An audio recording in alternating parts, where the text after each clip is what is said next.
Here's the Stinky Popcorn Boys. We watch movies and eat popcorn. And our stink. Hello. We are the Stinky Popcorn Boys, just some boys talking about movies and how they made us feel. I am Patrick Basquel, and I am the annoying callback from the beginning of the movie with a minor character who inexplicably has too much information about exactly what we, the heroes, need. I'm John Gilardi, and I don't want to go to Miami anymore. I don't know if I did in the first place, but I don't want to anymore. Yeah. Okay. Random not a Will Smith Florida fan. setting for this movie. Anyways, what did we watch? Not a Will Smith fan. Today, we're going to be talking about the most recent World War movie against a scary alien invasion that just happens and no one can figure out the thing, and they have to go into the future and do some fighting.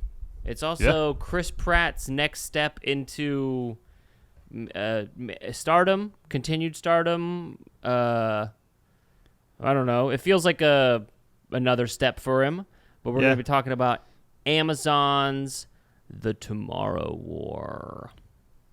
First off, I think you definitely hit on something there. Like this movie, is it coming on Amazon because it couldn't sell, because it lacked a few pieces of the ingredient? I don't know, but it felt like a summer blockbuster. Like it felt like the most like a summer blockbuster of yesterday. Then in a long time, honestly. Like it felt, and I don't know, I don't think that's ages it out as being effective, or it's using old kind of tropes and stuff, but I don't know. It worked for me. The movie randomly was nostalgic to like to the blockbuster summer movie of 10 years ago, I guess, maybe 15 years ago. Independence Day. Especially because it was relatively like original. You know. It definitely did feel like our version of a late 90s summer blockbuster that probably would star Will Smith. You know? Yeah.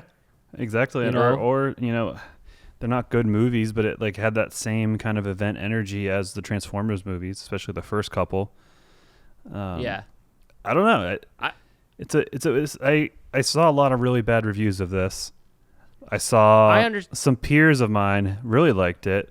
I saw that Chris Pratt, of course he is going to be like this, but like I could see he was infectiously and genuinely very interested.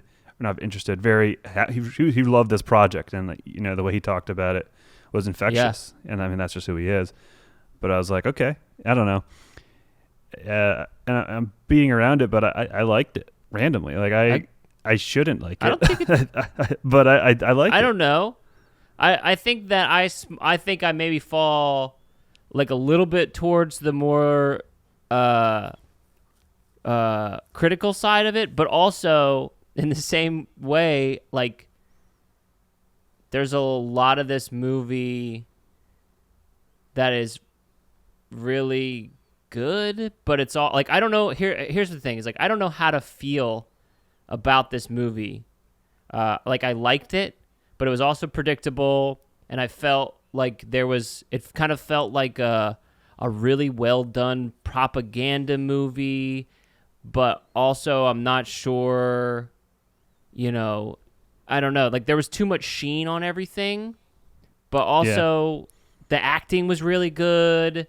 The story was kind of the story and the script, like, as far as, like, I don't know, it was interesting. It was not great, but it was also like it didn't need to be great because, like, the fucking effects were really cool. The creature design was really fucking cool. I really liked the white spikes. I didn't have anything wrong with them. Can we get away from the clicking and like the same two sound effects for monsters right now? Like, I think you said that. Yeah. Yeah, I think I said that when we were talking, because it's like they all sound the same. They do like, and then they have like A Quiet Place. Yeah. They're all the same sounds. Yeah. But yeah, I don't know. And the thing is like, this is like this movie feels like the perfect sort of like Chris Pratt movie, especially at this point in his career, where it's like really good and like has heart and it has charm, and you're like, okay, yeah, but then also it feels sort of like stretched and forced to me, because that's something that I've like sort of noticed with Chris Pratt, even as like I like him and stuff, and you know, we could talk about his like, I guess, off the court things, if you will. But like, it's definitely, I've definitely seen him like sort of stretch his persona as he's had to go to more and more places, and being the face of more and more franchises, more or less. It's kind of a testament that he's still able to be as good as he is. Yeah, I mean, I don't know. He definitely, his whole trajectory was like he was in a couple teen movies, like minor stuff, and then obviously Parks and Rec was a big deal for him, and then not that it made him blow up, but Zero Dark 30, it was like all of a sudden like, oh shit, like what? He's a Navy SEAL, like buffed, like badass, like frogman, cool, and then he kind of took a weird trajectory from there that has mainly, I mean, Jurassic World was huge. Something like this. He's on for The Terminal Man, which is another Amazon series, which is it's a Jack Carr. He's a Navy SEAL. He wrote a thriller series about a man who it's like a revenge story. I read all the books. They're pretty crazy. But he's taking the lead in that show. So like he's kind of like started as this happy-go-lucky guy in a show that was a satire of Indiana kind of politics and culture, which is generally skews Republican or conservative. And then, you know, he's become like the kind of army guy, you know, whatever have you. So it's like but he's still likable enough, you know. I think he can have enough crossover mass appeal to both sides of the aisle and of types of people and in views. So I think that's, but it is, he's in a weird spot, I guess, but he is. Yeah. And then Guardians of the Galaxy. So I don't know. He's a hard guy to pin down. He's a hard guy to pin down, but it's also like he's definitely kind of becoming like moving towards like the everyman American hero type mold thing. Yeah. Exactly. Like that's definitely the direction that he's moving. Like, and you can even see that like he definitely feels in Jurassic World, and then in this movie, and I'm trying, like, he definitely feels like he's, or even the Magnificent Seven, which I saw. Oh yeah. It feels like our version of the Clint Eastwoody action star, where it's like he's a good actor and he can pull, or probably closer to like Burt Reynolds, where it's like he's got some like comic timing and he can do some stuff, but like kind of his thing at the end of the day is that he's an action hero-y guy. Yeah, I mean, I think there's definitely a place for that. I think that that's a niche that exists in cinema, and it's just different than, and it's weird because it's like that's just different than my expectation of him. For watching Parks and Rec and then seeing him go to Guardians of the Galaxy and stuff. It felt like so much of this movie is like, I think it comes from the director more so than the actor, but like of using his quirkiness and his comedic timing and delivery and charm, you know, and that's one of the biggest things I was conflicted about the movie was its tone, I guess. Like, the tone was pretty consistent up until we meet Charlie, and he's like doing that weird thing about how his like designer camo jacket, he's like, is anyone gonna take this from me, gonna give me a new one, like what's going on here, and like this whole spiel. But then they sort of shifted into that, they shifted into like having him be a part of the tone a little bit better. But I agree, at that moment it was definitely like, okay, well, all right, well, I guess we just inserted this character in here to make it, I don't know, it didn't feel like his sort of like introduction or that tone introduction definitely didn't like Yeah. It definitely didn't jive with what we had set up to that point. And that was something, like, even going off of him being, like, the hero, I really liked the fact that in this movie, like, he's not a fucking, like, killer god guy. Like, I like that for the most part, things pretty consistently went shitty, you know? Yeah. Like, you know, and he didn't come in there and, like, give a crazy speech. Like, when he first dropped in, he was just like, okay, I'm going to do this because I know how to do this, and I'm going to help. I'm just an operator operating, and I'm going to try and help these fucking civilians as best as I can. And just, like, I liked that. Yeah. Just doing a job. Even though, like, the whole, I guess a big thing is the whole concept of the movie, the setting, the story. And so I guess to summarize it, which we haven't really summarized the movie yet, is a little essentially... synopsis. Yeah, so synopsis. So it's 2022, and Dan Forrester is an Army vet who's trying to make his way in the field of science and whatnot. He's a science teacher currently. And all of a sudden, at a Christmas party, pretty much these people from the future come in, and they're like, yo, we're fighting a war 30 years in the future. We're not winning. We've created this time loop thingy. I forgot what they called it. And, you know, we can send time jump. I don't remember what it's called. Jump link. Jump link. Yeah. And they're like, hey, we can send people back and forth to the future. And so we need help. And so they start sending everyone over, but only people who are dead in that time. So there's no paradoxes. Yeah. And all the soldiers that come to the present are young, so they haven't been born yet, so they avoid these paradoxes. So it's a really interesting concept and setting. So you have all these over 40-year-old civilians just getting thrown into war just out of emergency, and it's like it also like pulls in the classic like humans versus aliens, so everyone unites kind of stuff, which is pretty cool. I guess it doesn't do a good job of leaning into that. It still feels very Americana. You know, you have the cutaways and you have that, and then there's like a cut of their oil rig with like the different international flags. That's it. So the international cooperation's fun, but it's not as a concept, and you know, it's there as a shorthand, I guess, of big bad alien. They must be this bad, but I don't know. It's definitely not. They definitely didn't dig into it. It's definitely something that they were like, and I think that's what made it feel like soft propaganda to me, because it was like both like. Again, kind of fell into that, like, hey, anybody can do anything, and then we're going to do this, but then also, like, climate changey. I don't know. Yeah. And I'm not saying it was actual propaganda for anything. You know, it just felt like there was just, everything was too well, like, they covered their bases too well. Like even, but also, I'm just, like, it's just a really well-executed, mediocre movie. Yeah, I think like it's really, really well executed. The acting is really good. The effects are really good. It hits our emotional beats. Not that they're the same type of movie, but in terms of summer blockbuster, it runs circles around Army of the Dead. Like that movie was fucking for sure garbage. That's such a for sure embarrassment of a movie. Where this is perfectly competent, and good, and it has its stuff, but it's good, not great. You know, it's I'm perfectly aware that I'm also being overcritical of it. Which, I think it's fair and earned. It is a far from perfect film. Yeah.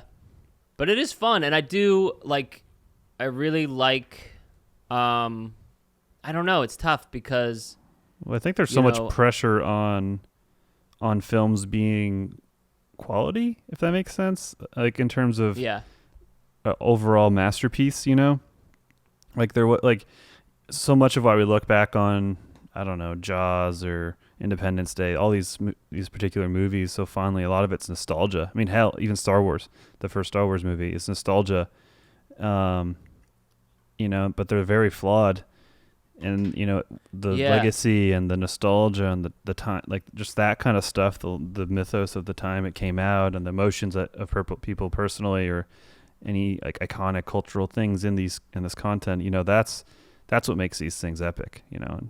And those are good movies. But my point is, like, there's an overpressure, I think, today of expecting this perfect package, you know, and it doesn't have to be amazing. You know, and you can even point to the Fast and Furious movies. I know you can't speak onto it too much, but you know, everyone knows they're not good. You know, they're not art, but it's like they take it to such an extreme then that that's when people accept that, you know, and they let themselves have fun. And while this movie is goofy, it doesn't go full tilt, you know, and so it doesn't have that permission that people give themselves to like it, I think. Or at least the more critical I'll people. just say is hey, you don't need art when you got family. Yep. The meme's making its rounds. Yeah. Oh my God. But no, I mean, it's just this movie definitely feels like, I don't know, it's just like like, because that's one of the things is we think about those like Star Wars, Jaws, you know, that's what everybody is reaching to be. But those were also such like flash in the pan, like those shouldn't be considered the norm. Like if you don't reach those levels, and if like maybe this movie, you know, if it was released in 2000, you know, if COVID hadn't happened and the streaming stuff wasn't the same, you know, because I don't know what their metrics are anymore, because it's like, what kind of box office does this get? But it's like, this would be like, you know, a perfectly adequate box office where it's like, maybe it'll do like 200 million domestically, and then it'll do more, you know, worldwide, because it like kind of covers all its bases and hits everything, and it doesn't say anything too big, and like Chris Pratt is fun and he's likable, and like the action's kind of cool, and it's like, I mean, that's kind of what it is at the end of the day. Yeah, I think if this movie wasn't digitally released, there was a version of this movie in an alternate timeline where there's a Chinese subplot or character, so this movie can be part of that wide release. Because like I could see this movie being a summer blockbuster, not like a prolific or even historically significant, but I could see it doing well. Yeah. And so, you know, it's a big part of the equation. So maybe in a sense, you know, it's interesting to see this movie that doesn't have that influence from on top, you know, to get the big money from China. So I guess. Yeah. And that's then, a thing. You know, no, it's definitely a thing. You know, I mean, that's why the Transformer movies continue. That's why M. Night Shyamalan and Will Smith and Johnny Depp continue to get gigs well after they'd sort of like played out their like sexiness here, is because like they were still like overseas, especially in China and like places like that, they were still like, hey, yeah, hell yeah, Jack Sparrow, hell yeah, Will Smith. Because I think I looked it up because it was funny because I was talking about that movie Old with my friends, and we were like, why does he keep getting that stuff? Why does M. Night Shyamalan?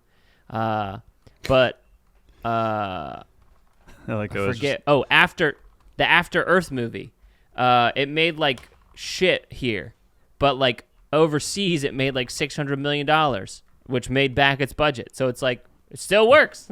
Money talks. Even if it fucking bombed over here, which it did. Well, it brings up an interesting thing that you touched on is, you know, like these certain actors and directors and what have you, how they have an allure internationally. And I was like, well, Chris Pratt's such an American archetype, like whatever. But then I remember, he's been in Guardians and Jurassic World, which have done gangbusters internationally. Yeah. So it's as if, you know, I maybe this is arrogant in a sense, speaking for the United States as a concept or a caricature, but like,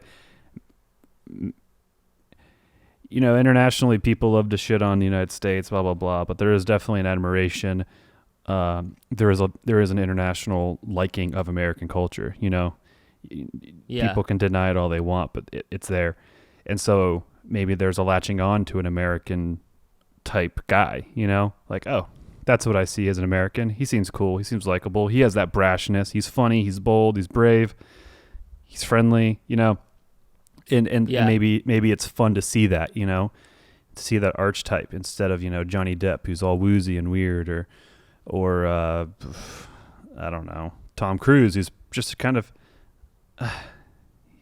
he's Tom Cruise, but I guess he can fill that for a lot of people. He also feels that. It's just shorter. Yeah, and he shorter like physically. Yes, literally just physically shorter. He's shorter physically, and he doesn't feel as genuine, which I think you can pick up on. I feel like he feels genuine, but like there's I think there's the more difference there. There is the intensity.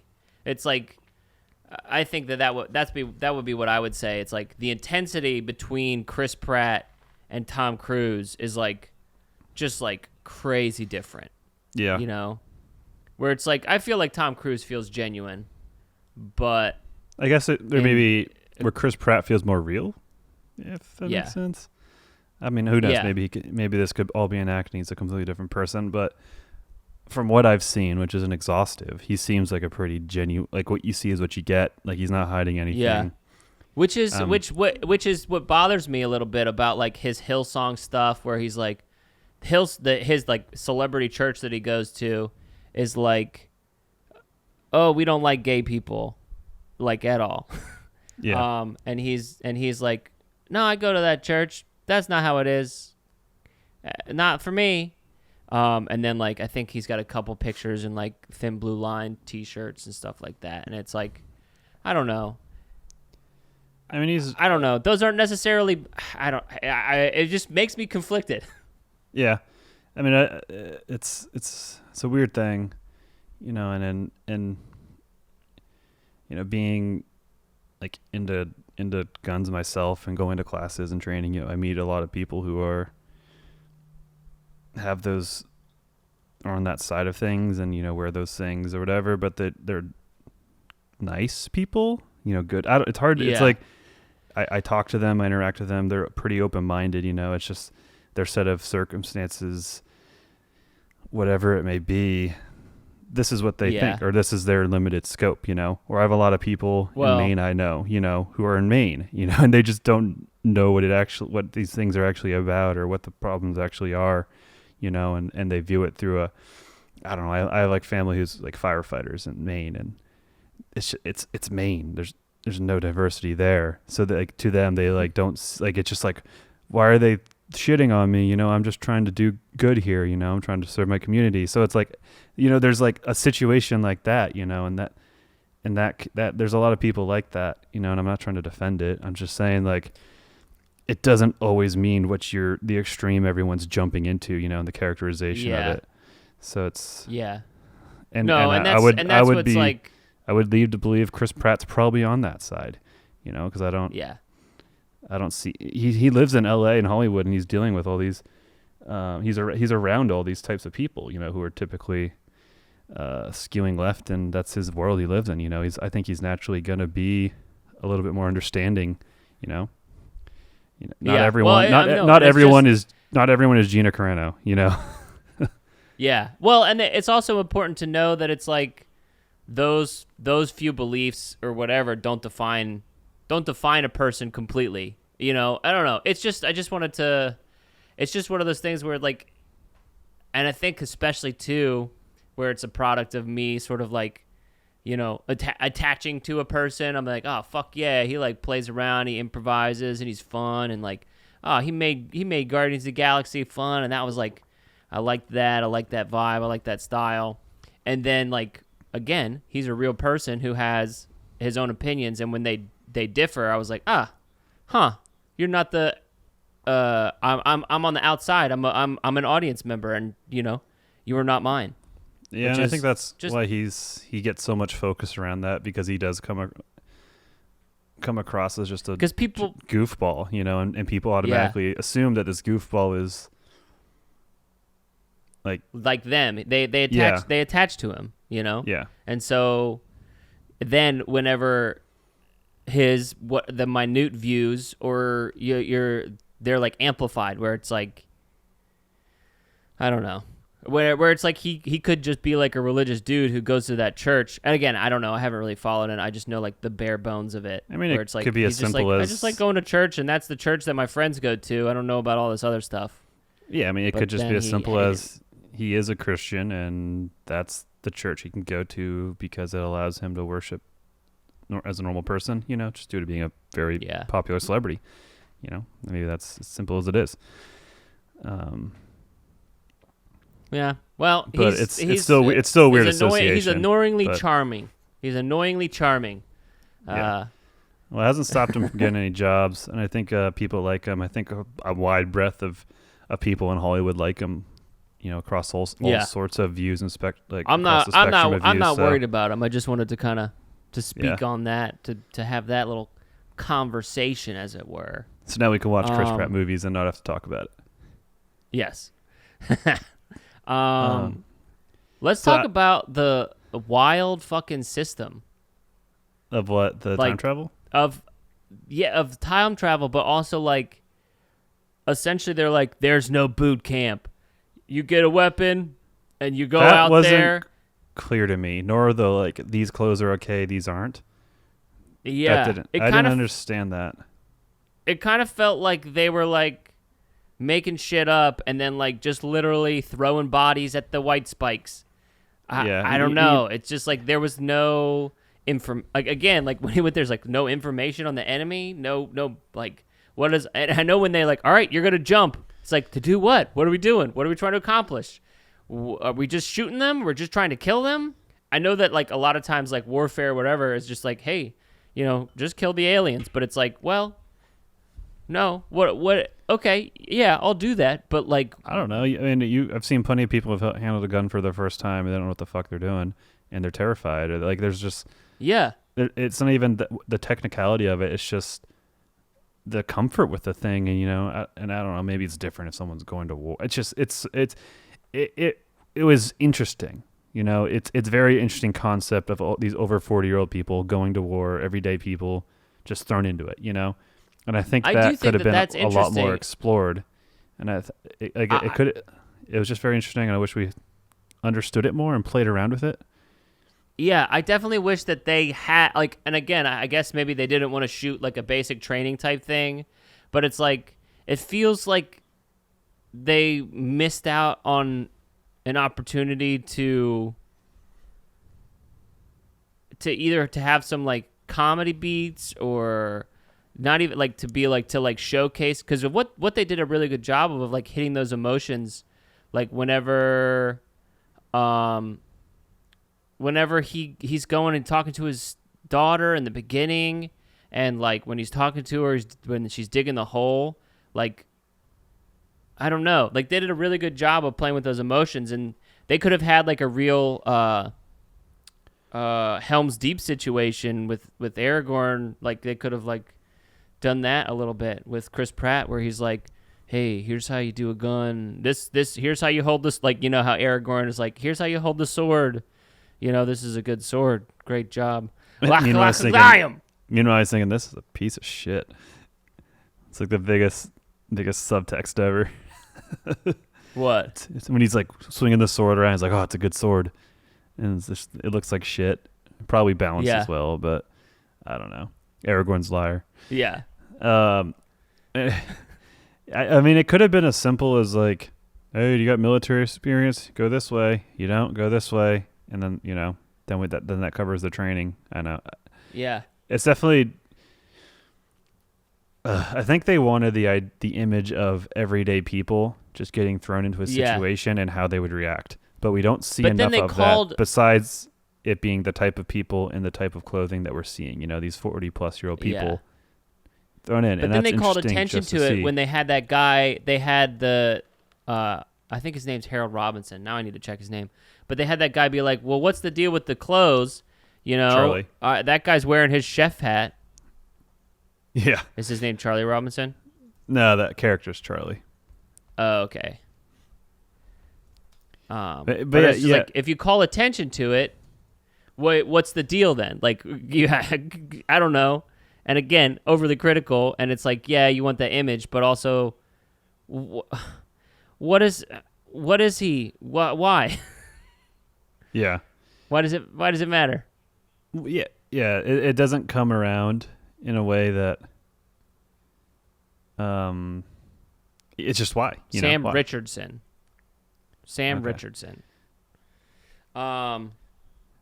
Yeah, I don't know. It just doesn't make sense sending people in without to die. Like, I mean, I get it if they have It doesn't make the sense scale to of send which them they're in there doing it.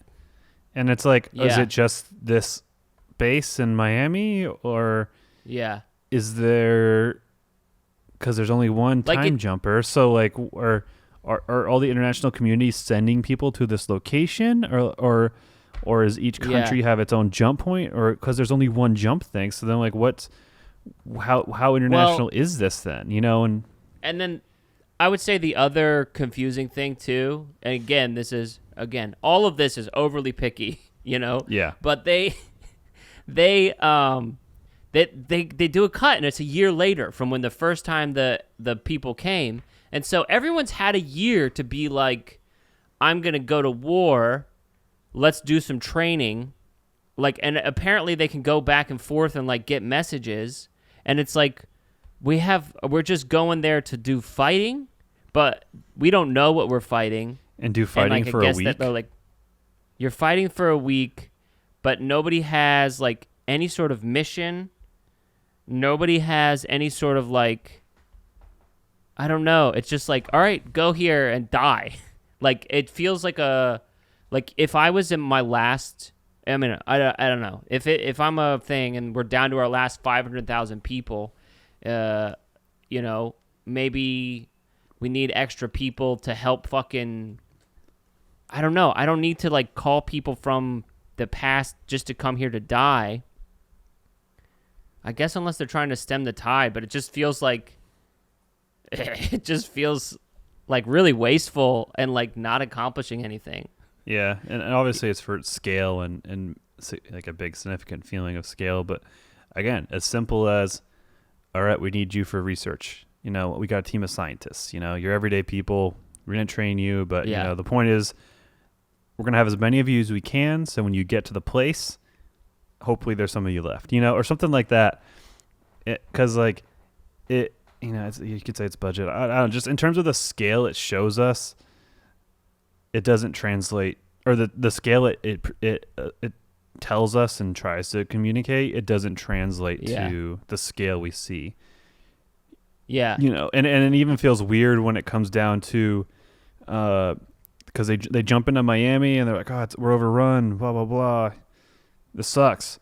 And then they're like, okay, we're going to wipe off all life in Miami. You're like, oh shit, they're going to nuke the shit out of Miami. And they just like cluster bomb it with like 4 jets. Yeah. So it's just like, that summarizes the movie there. It's just like, it's trying to show off this scale, but then shows us a super small sample size, which is just odd. And and sucks otherwise, because the movie has the budget, and they could have easily fudged it and made it look good enough. Yeah. So, I don't know. Well, that's what I kind of have like a thought where it's like the movie is like a sprint, even for like a 2-hour movie, it's like a sprint. Because it's like there's not a whole lot of logic, and they kind of just jump. They're like, all right, they're drafted. All right, they're going to things. Hey, guess what? We covered our base here with the people that are getting called are over 40. The people who come back, so there's no paradoxes. So nobody fucking ask about any paradoxes or anything like that. Okay, and they've got they set up their things and they set up. It doesn't feel bad or stupid like fucking Army of the Dead, but also just to kind of sort of jump ahead past the thing. Past the jumping, where it's like, I don't know. Also, if we're dealing with time, can't they pick and choose a little bit more when people come? I don't know. I know the guy said it's held together with chewing gum or whatever. But also when we get to the last act, they come back and the connection is severed, and the government is not involved in any of the stuff that he's talking about, and it's like. Or the fact that they take the vial off of him, they let him keep that would never happen.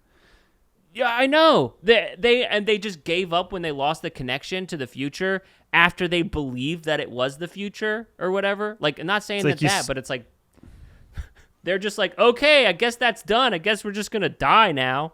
Yeah. Or whatever. Well, it's like, well, we have some knowledge. Obviously, I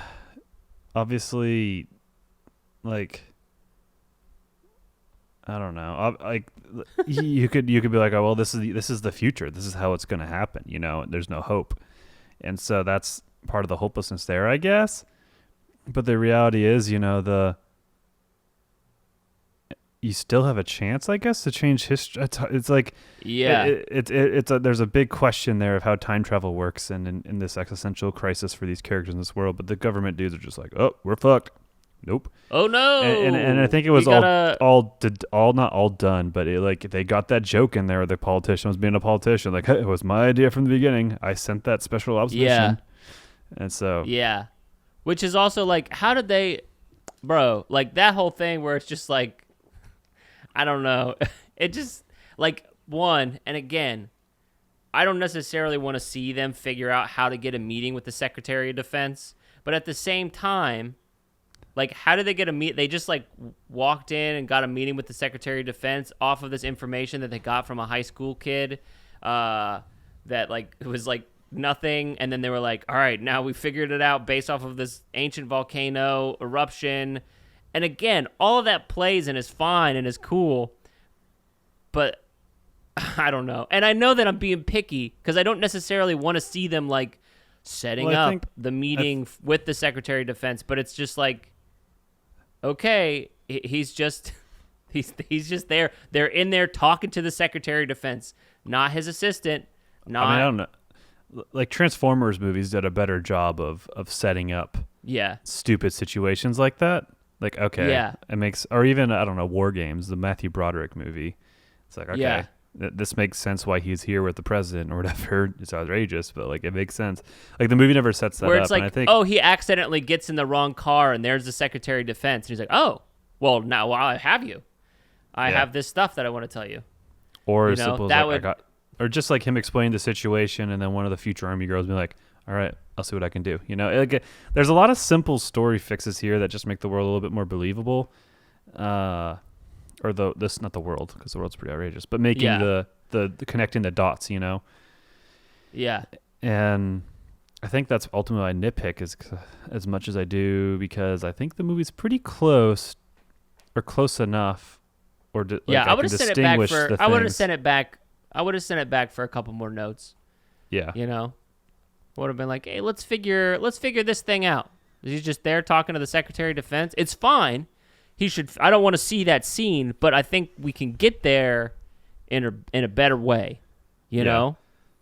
And even just the fact that he's special ops or like a commander of special forces unit, which is a pretty big deal. And you know what would be interesting too?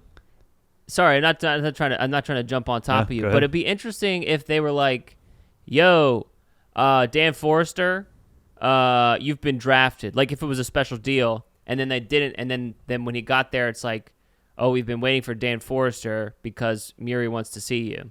You know, Muri wants him to be the person. You know, that reveal makes sense and it's cool, but it's like you didn't get, because her whole thing is like, I wanted you to be the one that brings it back because I trusted you. But then there's a setup of her like being like, I don't trust you left us, dick. You know, it's just like, well, what? If this was your plan all along, like, then why are you like establishing the doubt or the just relationship being less than perfect, I guess. I don't know. Yeah. I mean, and then there was definitely like, that was, I don't know. I thought it was interesting, but again, at the same time, it was like, felt like, and it's a movie, so of course it's contrived, but it felt contrived where it's like, he needs to come back, or she like wanted him to come back and have him be the person to take it back.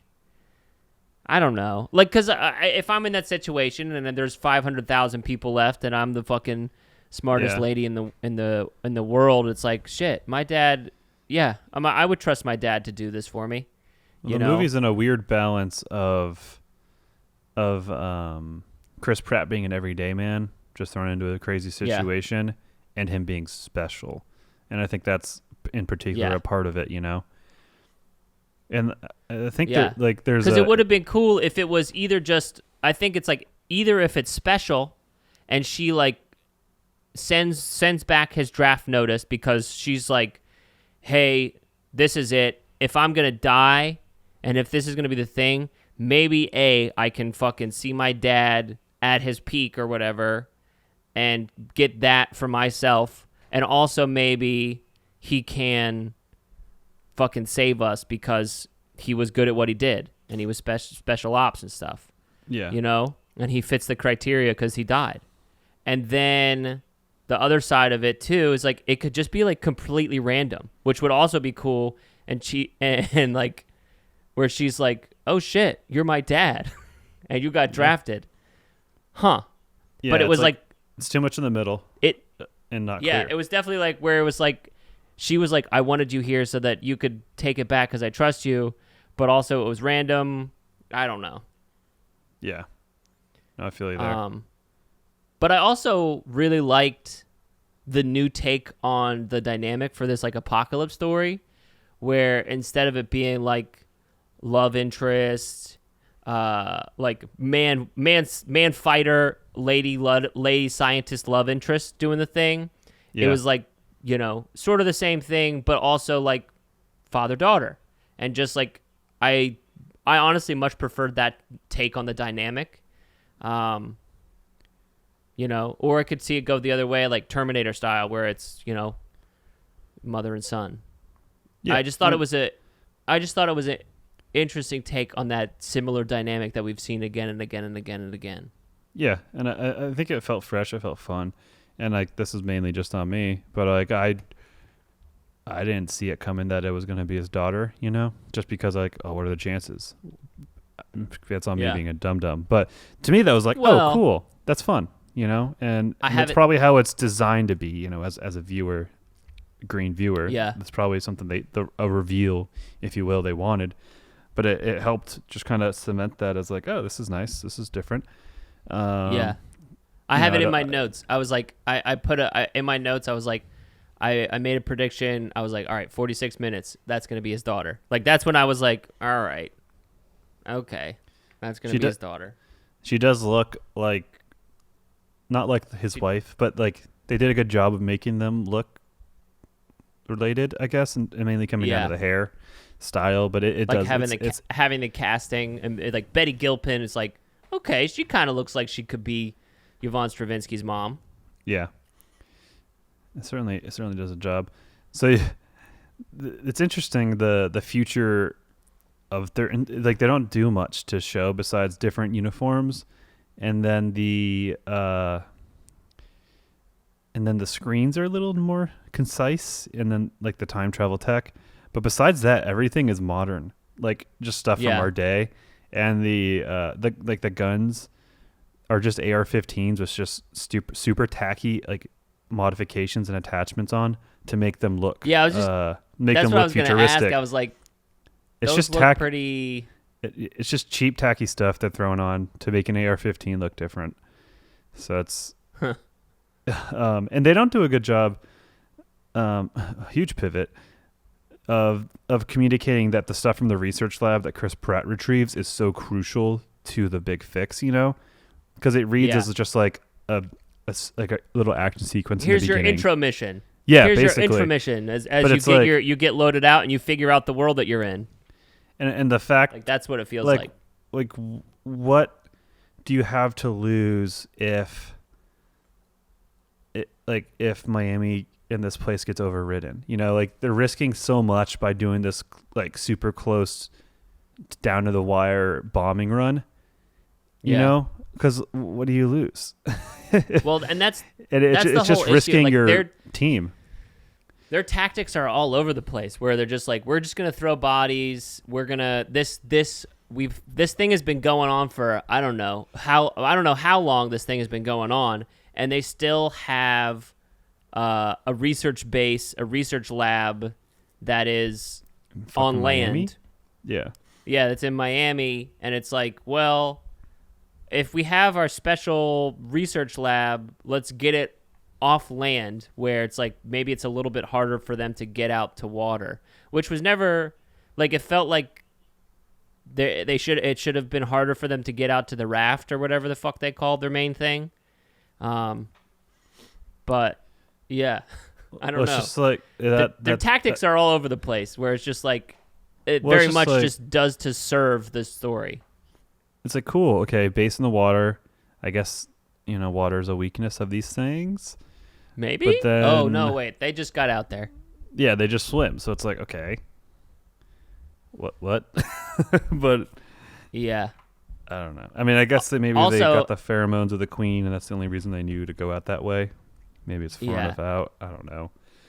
And also, it's a little thing, but she says, I need 12 blue vials. And there's 12 blue vials in the thing, and I think the thing that he has 3 and 5. So it has 3 rows and then 5, and 3 and 5 rows. So it's 3 by 5. So there's 15, which, again, fuck, 3 extra. I'm not being nitpicky, but it's just like, I mean, I am being nitpicky, but I thought it was funny that it was. That knocked it down a half star for you. So. Yeah, that was it. That was the thing. But the creatures, bro, those fucking, I loved the design on those creatures and the evolution. They looked really cool. The white claws? Yeah, the white claws. Is that what they're called? Oh, white spikes. No, they're white spikes. I didn't realize how close it was. They should have called them white claws. They got some sponsorship money. Oh my God, that would have been huge. White claws fuck you up, bro. Yep. But yeah, the design was fine. I didn't love it, but I didn't hate it. I saw, again, a lot of reviews shitting on the monster design, so my expectations were low, I guess. So then I came in I was like, oh, they're fine. Cool. I thought they were pretty cool. I think their face is terrifying without being contrived. Like, I don't know. Like, I felt like a real, like weird creature that was creepy. Yeah. Especially the reveal, like the profile reveal of it, like panting. Like, that's genuinely terrifying. Yeah. Like, that's cool. Yeah. And I don't know. I thought that I thought it was cool because, and I think because it was like functional, like it had like a spiked armor shell, it had like weird tendril things that shot projectiles, which is a pretty new thing. Yeah, it was cool for them to have ranged kind of firefights, I guess, in a sense, with the alien creature. So that was cool. And then I also liked their like glide ability, which I was like, oh, cool. Like, and it was not that they could fly, but it definitely like, as far as like evolution, that would be something that like a predator like that would evolve into, is having like, I'm gonna get up high and then glide down onto you. Yeah. I thought that was kind of cool. Definitely cement them as hunters or something, of just the hunting of the humans, I guess. Yeah. I did think it was cool. I don't know. I thought it was cool, but also it was funny because we had like literally just talked about this with The Quiet Place 2, where I was like, what if those fucking shriekers or whatever they're called, if they were like parasites that were sent to like wipe out, and then it's like that's what these white spikes were. Yeah, or like parasites that were like sent to wipe out, essentially. Yep. Which is pretty funny to me. But it's I guess it's interesting, like how competent or incompetent would humans be in these situations. And in this, there's like definitely way more of a fighting chance. Where in A Quiet Place, humanity definitely just fucking keeled over, way more. Yeah. So like, I guess one's more. Not saying one's more realistic than the other, but it's like I think one of them is more realistic than the other. A Quiet Place is definitely a fantasy of the concept, though. Just that absolutism of extinction. It's interesting. I feel like this is much more like what would actually happen, I guess. What would actually happen. But I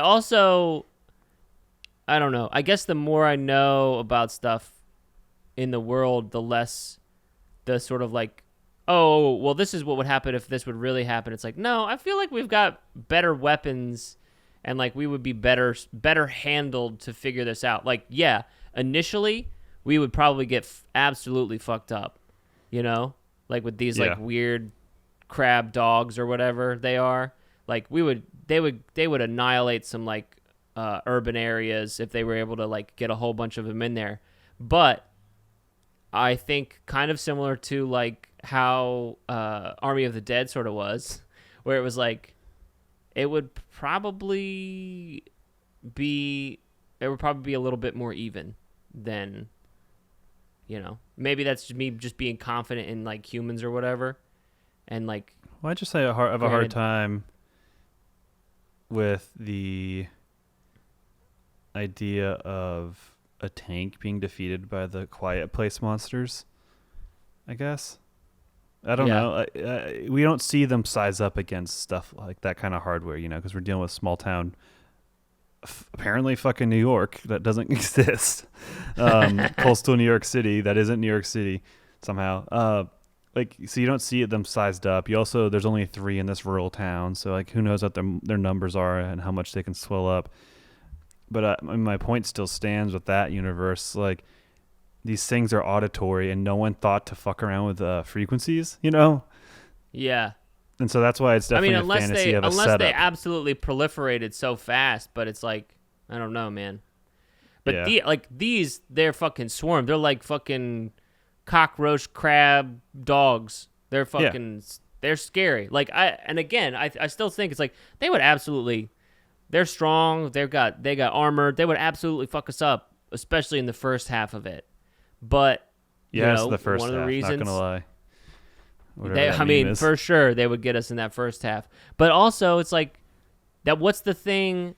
Like, also, if there were a shit ton of lions and the lions decided to run, like if lions or tigers or bears, oh my, if there was a shit ton of them and they got into New York City and were only hell bent on killing, not killing and eating like a normal predator or whatever, just killing, and there was just like so many of them, like is demonstrated in this, like we would have a tough time right from the very beginning of fighting off lions, tigers, or bears, like any sort of apex predator. I mean, even human swarms, aka zombies, Yeah, but eventually, the reason that we've fucking gone on as long as we have as it is because of our big old brains and big old butts.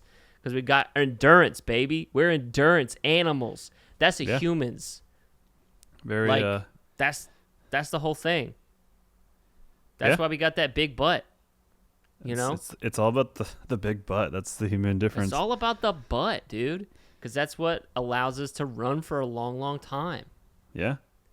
This is a minor complaint, but I think the movie introduces a lot of not even red shirts, just like very like just people, I guess, like characters that have a recognizable face. I guess a recurring extra, featured extra. Gail the Snail.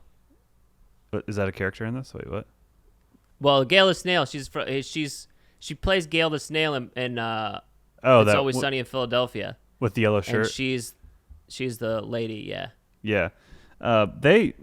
Not the best example because they do get the clear death, but there's so many of them, these recurring extras that you see their deaths on screen, but it's never, they could just be a red shirt. So it's very confusing. Yeah. Like there's definitely at least 10 featured extras that die and you're like, what? Like Future Girl that comes in with the speech, she dies like in a very crowded, loud screen area. It's hard to tell. Dorian, his 2 like badass friends, they die in a very unclear way. Yep. And then there's just a few other future people. It's super minor, but it's definitely, it gets disorienting, I guess, in a sense. Yeah. Well, that's how they did the last act. Felt like, I mean, more than anything else, it was like, all right, we're getting there. We're getting to the end. We're going to get all the information that we possibly can. And here it is. We're going to give it to you, and it's going to be good, and you're going to like it. And they're going to blow up this thing. They're going to figure it out, and they're going to save the world. And also, there's one left in J.K. Simmons, and they're going to do it. And don't worry about it. And how did they get out there? Wait, how did Sam Richardson get all the way after they were riding on snowmobiles? And how did he get there? Don't worry about it. Doesn't matter. He had a snowmobile, too. Well, why didn't we hear it? Doesn't matter. Don't worry about it. To its credit, it moves fast. Yeah, it moves fast. Let's go. Oh, they're going to blow up the thing? Well, they don't get any sort of thing. He's going to die. How he's going to die? He's doing it himself. Fuck you. Yeah. Have fun. I think that's what this movie is. Fuck you. Have fun. Yeah. Hey, it does decent there. And it does that. I have fun. Yeah. I had fun and I didn't feel like it made me dumb or... Yeah, I'm not like Army of the Dead. Yeah, I'm not saying you're dumb if you like Army of the Dead. I'm not saying that. I'm just saying that movie made me feel dumb. No, I'm not. I love you. We could talk about it. I would love to talk to you about Army of the Dead and get your opinion on it. Yeah, I mean, I am Patrick, his AOL Instant Messenger, to talk about Army of the Dead. He wants to do it. Yep, that's me. I am Patrick at AOL.com. This was my first movie in my new home theater, which was cool. I had watched Loki and The Bad Batch, which are shows I'm watching currently, but I hadn't watched the movie yet. So I watched this, and that was dope with just a Sony Bravia projector, 100-inch screen. There it goes. And then just a complete Sponsored by sound. Sony. I was... what was the surround sound? Was it Sony surround sound? Sponsored by Sony? It might be Sonos or something. I don't know. But Sponsored by Sonos and Sony. Only S sponsorships. I'm in heaven with it. It's awesome. So we gotta, whenever you come up, we definitely gotta watch and record an episode. It's cool. Oh, for sure. But I guess before we wrap, I just wanted to share that tidbit. That was my first movie I watched in that little theater of mine. But I love it, dude.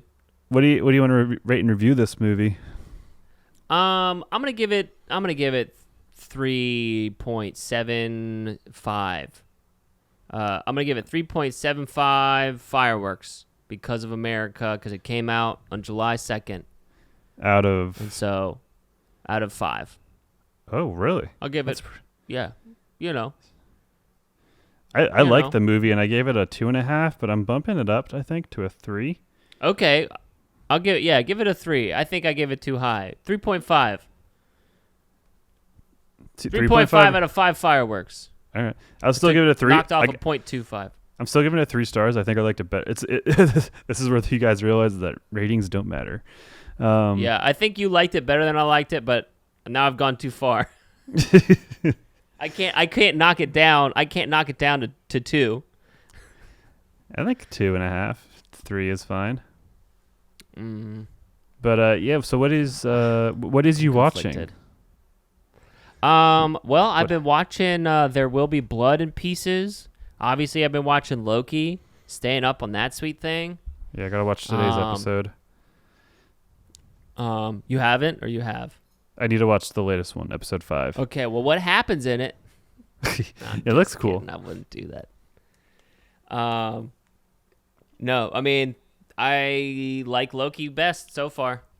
Yeah, I think I can't remember. No offense, WandaVision.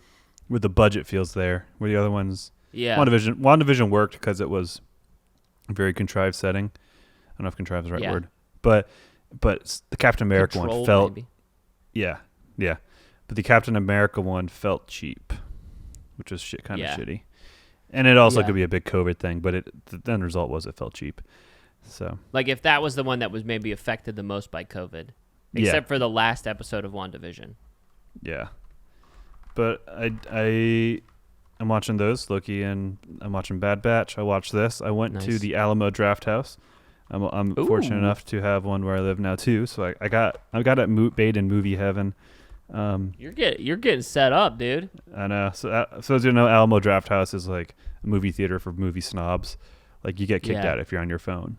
So hell yeah, nice. Dude. Fuck out of here. Yeah, that's what I'm about. I fucking hate that shit.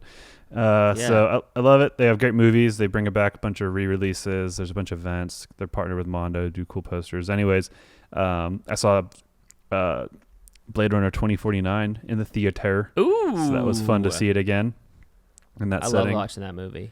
And that's a movie that I love watching. Yeah, just I visually.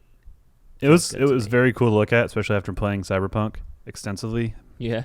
So it was fun. It was a fun movie to look at the very least. I think I liked it middle of the road. That movie. I mean, I like that movie outside of just looking at it. We could talk about it, but I love watching that movie. Yeah. Looking at it. I think I also it took love me hearing it too. It also took me three viewings of the first Blade Runner to like it. I always appreciated it, but I didn't retain and like it until the third viewing. So it's just what it is. I think watching Blade Runner 2049 made me like Blade Runner better. Yeah. I mean, I just watched the first Blade Runner. I appreciate the first one. And prep for it, but I do need to go back, I think. Yeah. I do realize that I don't like Harrison Ford in these legacy roles. He can't do it. He doesn't want to. Yeah, he doesn't want to, but he's also doing it. Like the best that he's been, besides like counting Indiana Jones, Blade Runner, and Star Wars, the best moment was when he talked to Kylo Ren after he died, and the moment he died. Yeah. But the rest felt super weird. So that's a thought I have about Harrison Ford on this Tomorrow War podcast. Yeah. There we go. Yeah, well, hit us up on... I watched Predator, too. Ooh. The second one or as well? The first one. As well. No. Nice. Well, Predator as well as There Will Be Blood. Yeah. Nice. Yes, I understand your question. Before you outro, maybe you noticed, maybe you didn't, but we recorded this one remote from each other. So hopefully, I think we did pretty good.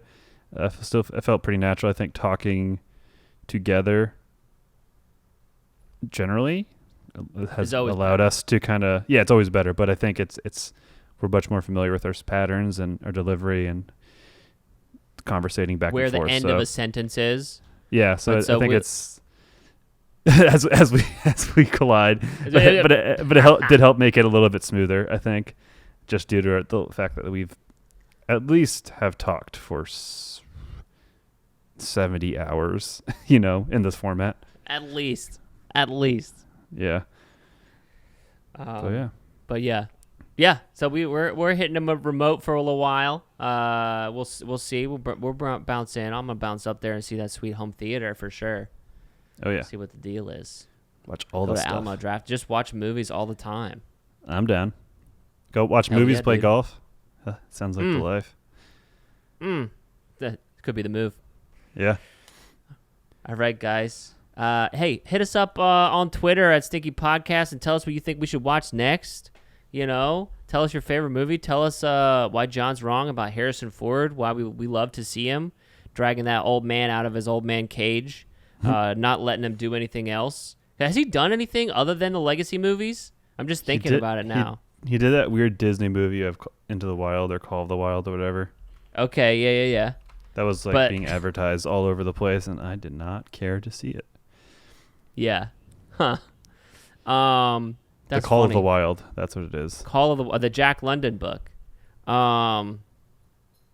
Yeah. Tell John why he's wrong about that. Why we need to make sure we keep him around. And fucking I love you. Tell me your favorite sandwich and what kind of chips you would like to put on your sandwich. Speaking of, put on the sandwich, not eat with it. For the chicken carbonara from Quiznos was a big gateway food for me. It opened me up to sandwiches, and I had that today because I found a Quiznos because they still exist. There you go, apparently. dude. Blast from the past. I know. I was like, what the fuck? There's a Quiznos here. I was in the area. I was like, I'm getting the chicken carbonara. I haven't seen a Quiznos outside of an airport. I think there was a Quiznos in the last time I was in the Dallas-Fort Worth airport, there was a Quiznos, and I was like, what are you doing here? Ooh, I don't know. Yeah. See, this was brick and mortar in a obviously they're all brick and mortar. What I'm trying to say is it was in a retail row, kind of good settings. Yeah. All right, this is cool because you can have the weird rundown airport, it's still here, whatever. Yeah, so. And it's like a Quiznos, but it's not really a Quiznos. Yeah, it's not clear why it exists still. Who's quizzing that? No. What's going on there? I don't know. I don't know what that means. Quiz to know. Well, as they say in Quizno. As they say in Quizno. Would you like that toasted, please? Put some toast on that. Oh, they serve tots now. They serve tots bowls there, by the way. They serve tots at Quiznos? Yeah, they serve tots and tots bowls. So, oh my gosh! Sorry, I know that was the outro. More like if you're tots knows. If you're here still, that you got to learn that information. All right, as they say, in the future. In the future, hey Dad, I love you. Now go save the world. I'm gonna die. Don't jump after me.